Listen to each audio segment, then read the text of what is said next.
प्रदेश कांग्रेस अध्यक्ष जीतू पटवारी ने एक बार फिर भाजपा सरकार को आड़े हाथों लिया है। पटवारी ने आरोप लगाया कि प्रदेश में हर दिन औसतन 100 से ज्यादा गायें सड़कों पर मर रही है और अब तक 1000 से ज्यादा गायों की मौत हो चुकी है, जहां उन्होंने गौशालाओं की दुर्दशा को लेकर अभियान छेड़ने की बात भी कही है। दरअसल इंदौर में मीडिया से चर्चा करते हुए जीतू पटवारी ने कहा कि सरकार भले ही गायों को लेकर संवेदनशील बातें करती हो, लेकिन जमीनी हालत इसकी उलट है। उन्होंने कहा कि गायों की मौत और गौशालाओं की हालत पर सरकार आंखें मूंदे बैठी है। कांग्रेस अब हर जिले की गौशालाओं की रियलिटी चेक करेगी और मुख्यमंत्री को उनके ही वादों की वीडियो सबूतों के साथ याद दिलाएगी। पटवारी ने सरकार को 1 सप्ताह का अल्टीमेटम भी दिया है और मांग की है कि गायों को राष्ट्रीय माता घोषित किया जाए। साथ ही उन्होंने यह भी कहा कि गायों की सुरक्षा सरकार की जिम्मेदारी है, लेकिन उनकी दुर्दशा उजागर करना विपक्ष का धर्म है। बात केवल गायों की ही नहीं रही। जीतू पटवारी ने कृषि संकट पर भी सरकार को घेरा। उन्होंने कहा कि सोयाबीन का रेट 4000 से नीचे और प्याज, लहसुन, आलू जैसे उत्पादों के सही दाम किसानों को नहीं मिल पा रहे हैं।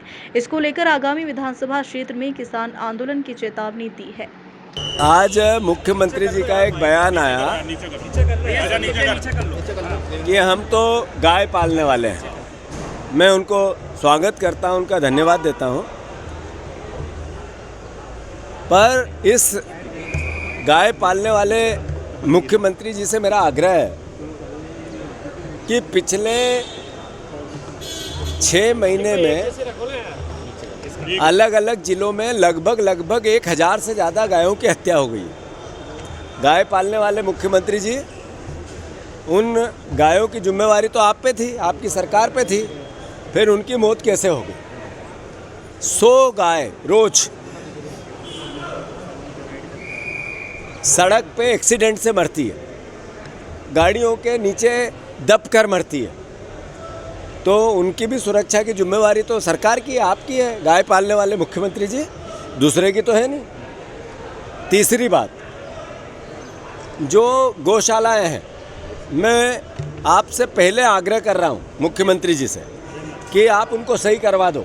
आपको 10 दिन 1 हफ्ता है, उसके बाद मैं खुद गाय गौशालाओं के औचक निरीक्षण पे जाऊंगा, वीडियो बनाऊंगा और आपको भेजूंगा। पूरी कांग्रेस पार्टी जितनी गौशालाएं हैं और जहां अराजकता है, जो आपके पाप जहां फूट रहे हैं, सरकार के पाप फूट रहे हैं, उनको प्रदेश के सामने लेके आएंगे। मुझे अच्छा लगा कि मुख्यमंत्री ने कहा कि मैं गायों की रक्षा करना हमारी जिम्मेवारी है। अब गायों की स्थिति बताना हमारी जिम्मेवारी है, कांग्रेस की जिम्मेदारी है, विपक्ष की जिम्मेदारी है, प्रदेश के लोगों की जिम्मेवारी है। तो मुख्यमंत्री जी, 1 हफ्ता आपके पास है। गायों की सुरक्षा नहीं की हो, उनका दाना पानी और चारे की व्यवस्था नहीं की हो, जो गौशाला है उनका रखरखाव नहीं किया हो, तो कर दो। 1 सप्ताह बाद 1 सप्ताह का पूरा आंदोलन कांग्रेस पार्टी करेगी गाय माता की रक्षा के लिए। और फिर से अगर आप गौ पालने वाले तो गाय माता को राष्ट्रीय पशु का दर्जा दो, गौ माता को राष्ट्र माता मानो, हम तैयार हैं। आप क्या कर रहे हैं? केवल भाषण देके वोट लेना और गायों की हत्या पर राजनीति करना, ये एक मुख्यमंत्री को शोभा नहीं देता। ऐसा है कि आज एक बीजेपी के विधायक है साकी जी, उनने एक बयान दिया, हम उसकी निंदा करते हैं। भारत की जो आज़ादी है, हमारे पूर्वजों ने सालों साल अपनी शहादत देते हुए ली है।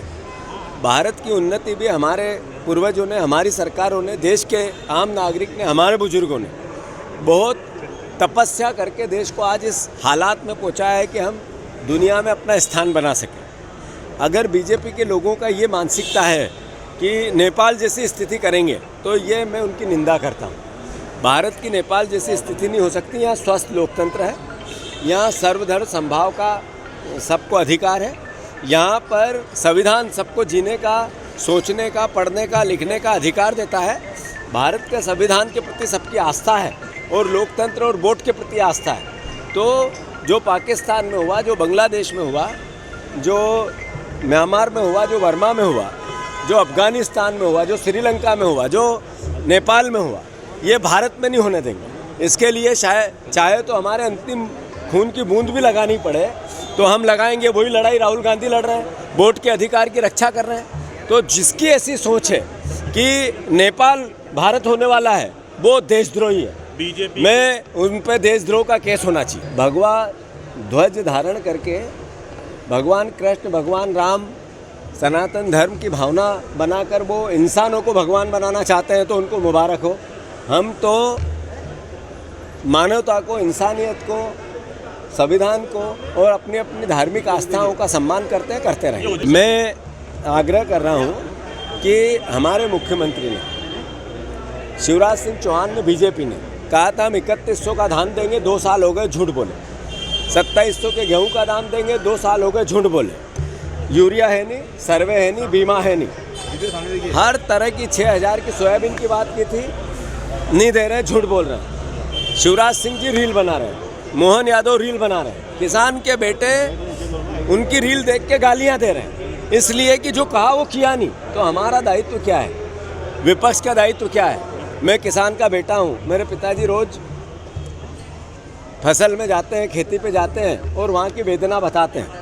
सोयाबीन का 4000 का नीचे का दाम है, मेरे पिताजी मुझे उसकी वेदना बताते हैं। लहसुन का भाव नहीं, आलू का भाव नहीं, प्याज का भाव नहीं, किसी प्रकार के अनाज का भाव नहीं। किसानों को हद दर्जे की यातना है, तो उसकी लड़ाई मैंने 8 दिन पहले मुख्यमंत्री जी कहा था यूरिया उपलब्ध कराओ, अन्यथा हम आपकी विधानसभा में आके आपसे सवाल पूछेंगे, हिसाब लेंगे, और वो करने जा रहे हैं।